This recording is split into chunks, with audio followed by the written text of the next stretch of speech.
Okay guys, so for this next part of the McCall's jacket 4391 with the princess seams, these are the two back pieces. I've sewn up the center back. I've gone in and put the stay stitching on each side of from this notch all the way down to the waist area here.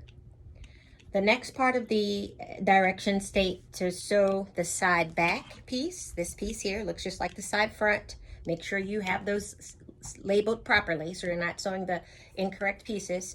This portion, which is piece number 6, will be sewn into each of the side seams here of the back portion, number 5.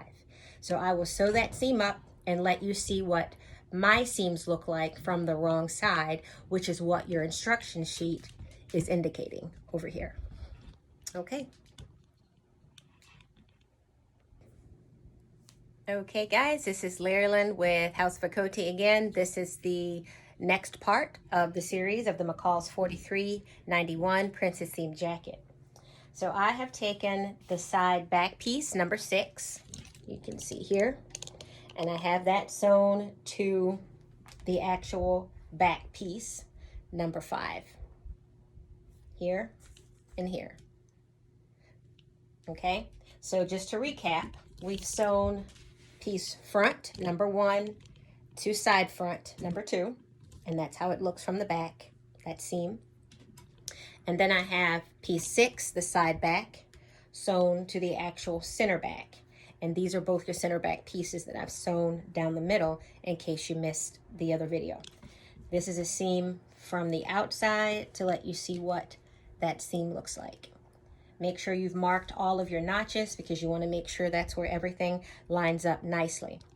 The next thing you want to do is to take this set of front back and side back, and you want to sew them at the shoulders to the front. So of course you're going to sew right sides together of the back set to the front set. So I will do that and we will reconvene with the rest of this beautiful princess seam jacket. Keep watching, guys. All right, guys, welcome to the next part of the series of the McCall's pattern tutorial sew along 4391. We've moved on to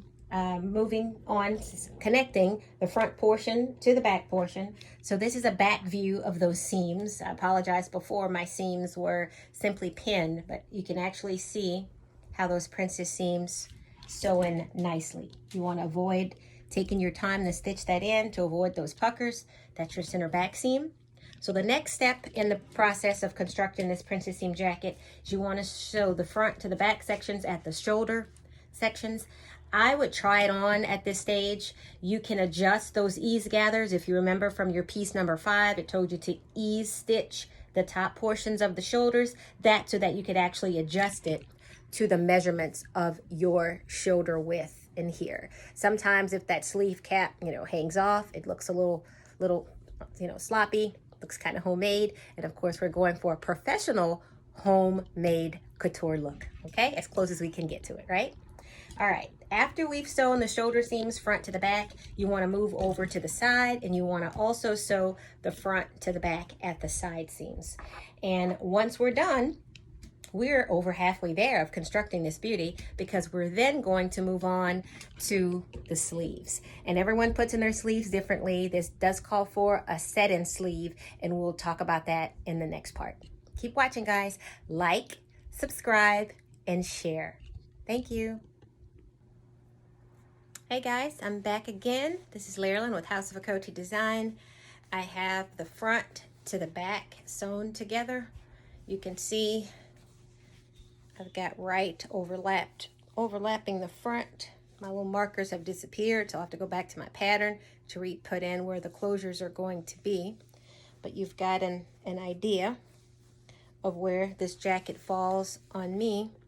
The shoulders, I'll probably will lose almost an inch with the shoulder cap sewn in here on each of those sides. I usually measure about 4 7/8 my shoulder width, and that's from the base of my neck to the shoulder tip.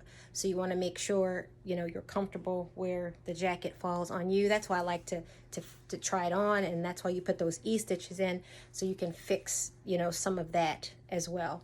by gathering those stitches. But I think once I lose almost that inch, and once the sleeve cap goes on, I think that'll fit nicely. I've got a lot of nice room in the armhole area, and this is the fit from the back. So I'm actually pleased so far with the way it's coming out. The next thing we're going to do is to insert those sleeves. And if you follow me on the dress form here, I have the sleeve in place for you to see what it looks like. The beauty with this sleeve is that there are two pieces. You've got the upper sleeve as well as the under sleeve, and that gives it a nice, you know, a nice finish, nice look to it. I thought the wool was a lot thinner, but once I actually put it together, it had a nice drape to it. So I think with the lining, I think it'll be fine for this jacket, and that's a look from the back. I will be pairing this wool blend jacket with the plaid pants that I'm finishing up as well. So I think that'll be a nice combination. But again, we talked about the sleeve cap. You can choose to do your shoulder pad, you know, if you want to. That'll give a little bit more structure, you know, to this area. So that's the look of the sleeve. So watch me as we sew this sleeve up and put it together. All right, so on the cutting table here, I have the upper sleeve and I have the under sleeve. Apologize for these race car drivers you hear outside in the background. I guess they're having fun today. So basically, remember you have piece 8 as the upper sleeve, and I believe it was piece 7, yes, the under sleeve. So you want to watch those notches. You've got a notch here, you have a notch here. You want to match that together, and you're going to start here at the very top of those two sections, and you want to pin the very bottom to make sure everything is nice and even. So once these edges are pinned, remember we talked about this being a set-in sleeve, so you want to make sure that you go in and you want to put in your E-stitches here to decrease that circumference to get this portion of your sleeve cap to gather into the armhole of the jacket, okay? So you want to work with that based on your measurements, your level of comfort, and what it looks to you once you put it together, okay? All right, so watch me as I pin. So I'm going to start with the notches at the upper sleeve and the under sleeve, and then just fill them in as I go. And then we'll take this to the sewing machine. We'll sew it up. All right, so once that portion is done, I'll let you see what that looks like. So here we go. We have the under sleeve sewn to the upper sleeve. And once you've sewn down this side, you'll do the same thing to the other side. You have a notch on each of those sides of where you're going to go in. And again, I like to use pins. I did do a series of classes in a manufacturing place to train for manufacturing, and you know, for sewing, and it was helpful. I thought it would be more based on you know, some design and pattern drafting, but they included a little bit of that, and I of course went elsewhere to learn those techniques, because we keep learning and growing, right? If we want to continue to improve at any craft, you have to keep learning. So even in my 20-year career as a podiatrist, every year we had CME credits. We had to keep learning. So with any profession, as you want to increase your skill level, you know, keep doing more, practicing more. And as we would say in podiatry, see one, do one, teach one. Alrighty, so here we go. So this is what you're going to do. You're going to sew this side of the sleeve, this side of the sleeve, and you're going to set your machine to the longest machine stitch, you know, your stitch length. I believe mine is a 5 on this machine that I'm using today. And between your notches is where you want to do those gathering stitches. Some people decide to go, and I've been told by other sewing experts, you can, start a little bit out past your notches here. It just gives you a little bit more gathering, and depending on how you like the fit is what really this depends on. So follow me to the sewing machine here. All right. And I'm going to remove this jacket for now and place it onto the dress form.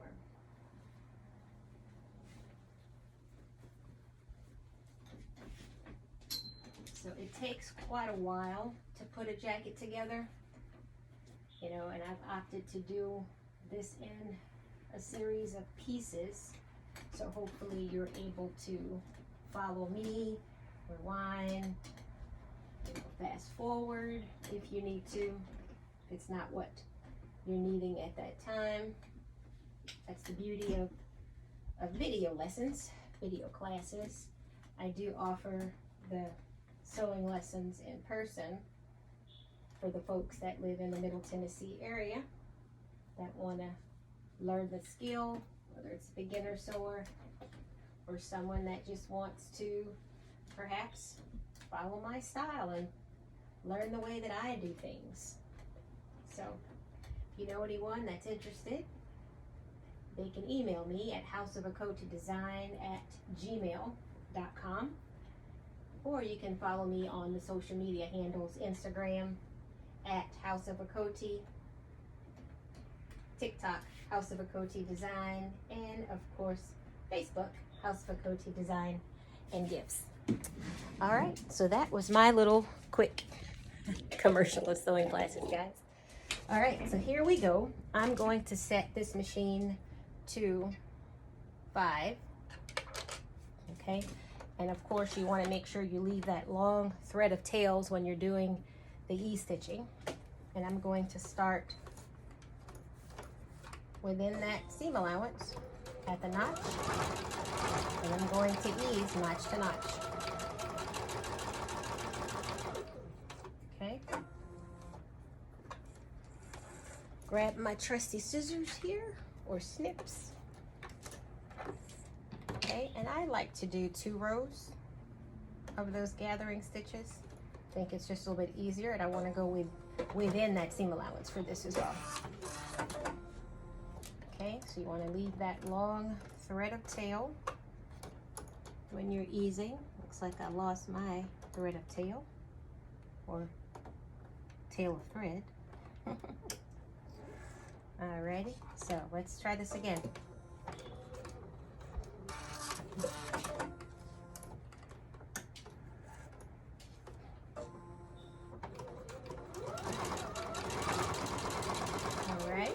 Working on that second row of E-stitches. So once that's done, I'm going to cut that thread of tail of thread. All right, so you see my 2 rows of my E-stitches there. Okay, and you will adjust that based on, again, your measurements and how you want the fit of the jacket. So I'm going to go back to my regular stitches of 2.5 to sew the side seams, both seams. And remember, these are at 5/8 of an inch according to the pattern. Okay, back stitch. And it looks like I'm out of thread there. Or maybe I'm out of a bobbin. Let's check.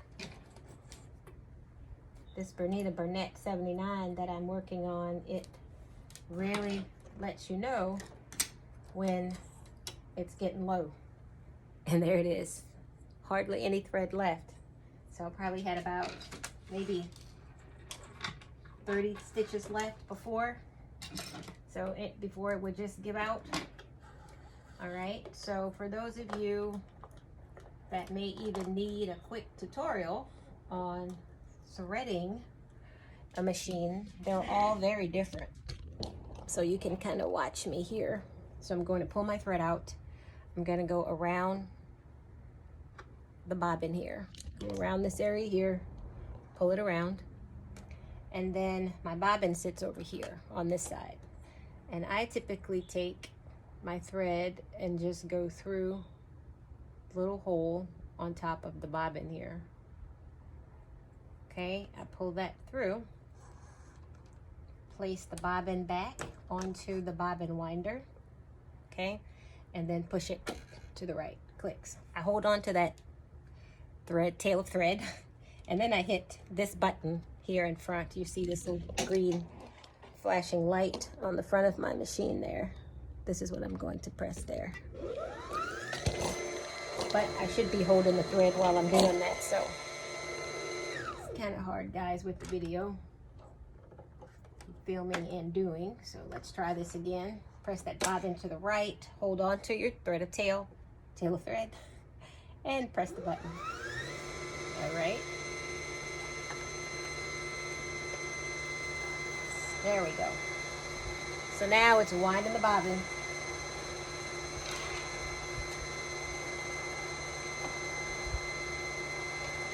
And it typically will stop, you know, once it's full. I do like the oversized bobbins because it does allow you to have a longer sewing time without having to do this. For projects that call for the same color of thread, sometimes I will have 2 or 3 bobbins made up. I just didn't do that today. All right, so once it stopped, I cut the thread, and I'm gonna place this bobbin back into the bobbin case, which I'll let you see where my bobbin case is here. I'm gonna place that in here, and it's gonna go around that little plastic disc around the other side, and this one actually has a little cutter. I think most of the machines do, to tell you where to cut it. And then I place the bobbin cover back on top. Alrighty, so now we are back in business. All right, so I'm gonna go back and find where I stopped with the stitching at 5/8 of an inch. I want to back stitch there. You know what, Marilyn? You didn't thread the machine. Alrighty, one of those days, guys, one of those days, bear with me. All right, so we're gonna thread this machine, and this machine pretty much has all the arrows for you to follow to tell you what to do. Most machines are the same. The only thing that's tricky with this one, there's a little button, or actually a little metal piece, if you can kind of see it right back here. You wanna make sure that your thread, once it comes around this part, it goes behind that piece there. And once it's behind that piece, little metal piece, you pull down the automatic needle holder here, and you can loop around this portion of the little gray plastic piece there. Right, guys, this is hard with one hand, I'm sorry. And then you loop around that plastic piece, loop around this plastic piece, and around the plastic piece on the side. And once that's done, you lift it up, it threads your needle. Should be that simple. Sometimes it misses it and you have to do it again, but it's pretty accurate. Pretty accurate 95% of the time, okay? Then all you do is pull your needle out or around.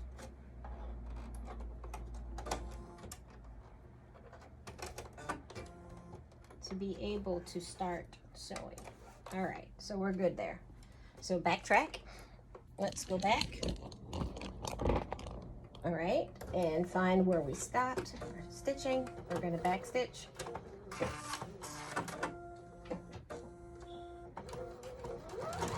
Alrighty, 5/8 of an inch seam allowance.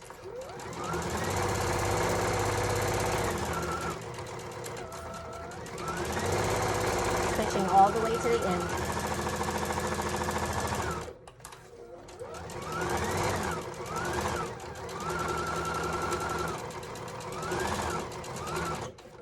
Okay. Alrighty, and we'll do the same thing to the other side. Sewing up the seam. Back stitch.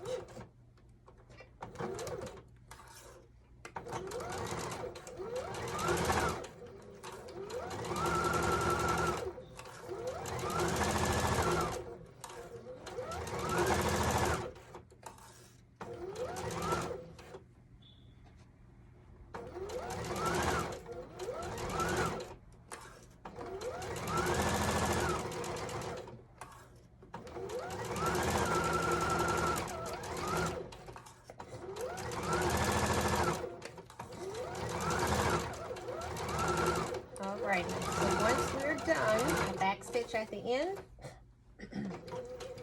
and it will do the automatic thread cutting for me. So I'll let you see what I have here, my E-stitching along the sleeve cap.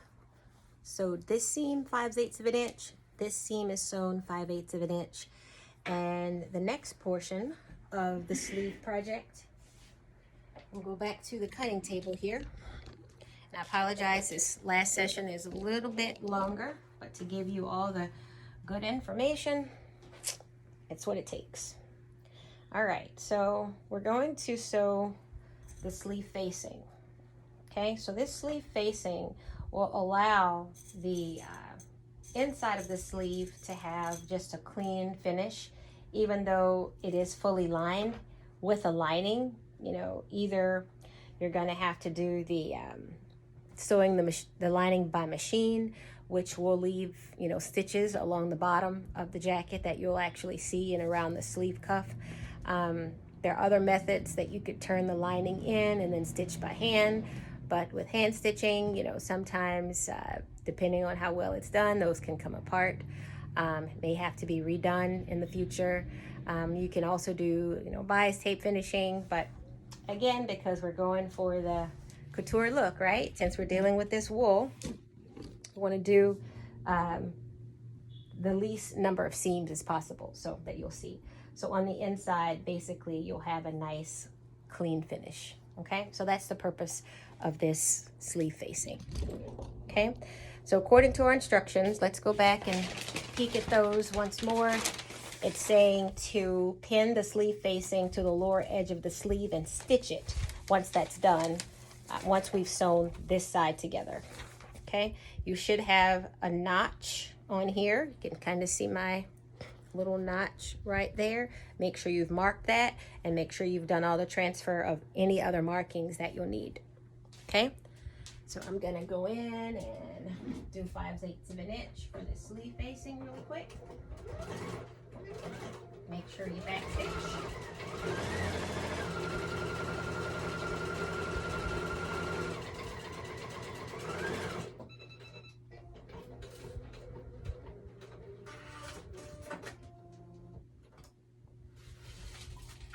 So once we have that sleeve facing stitched, it's telling us to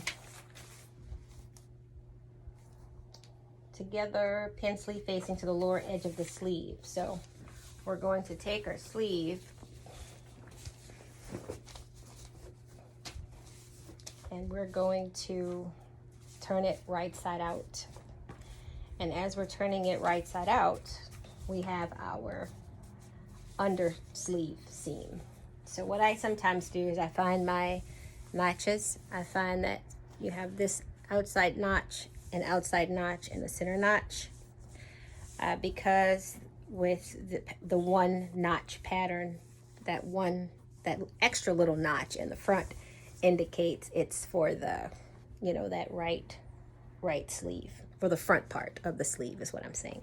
So you have your under sleeve here, okay, and you want to match the seam of that under sleeve to the sleeve seam of your sleeve facing, is what the instructions are showing us. Okay, so I'm going to line those up, and then I'm going to pin all around. And once I pin the sleeve facing to the sleeve all the way around with those sleeves matching, just like you see on this section here, those two sleeves are lined. You want to go in and then you're going to trim down that seam allowance, and then you're going to understitch. And according to the understitching, you're going to expose the facing and you want to stitch along that seam line, just to prevent that facing from rolling and moving, okay? Just to have a nice clean look on the inside of the garment. And once you're done with that, you're going to turn the facing to the inside, press all your seams open, and you're going to turn it to the inside, yes. And then, of course, this portion of the sleeve facing here, there's a little trick to it. So I will do that and show you in a minute how that's done. Okay guys, so we're on to the finishing up the sleeve as well as the sleeve facing. I have the sleeve facing pinned to the lower edge of the actual sleeve. That's right sides together. And I have that under sleeve seam lined up with the seam of the sleeve facing. And we're just going to stitch that all the way around.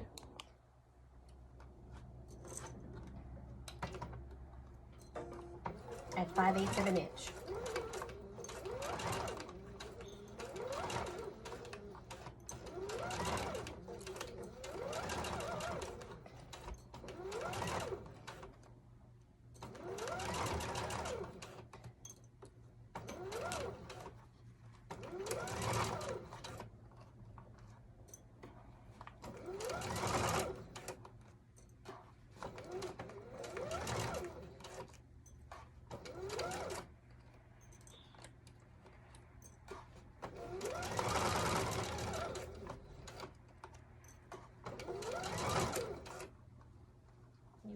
Get in the habit of removing your pins, of course, so that you don't break a needle.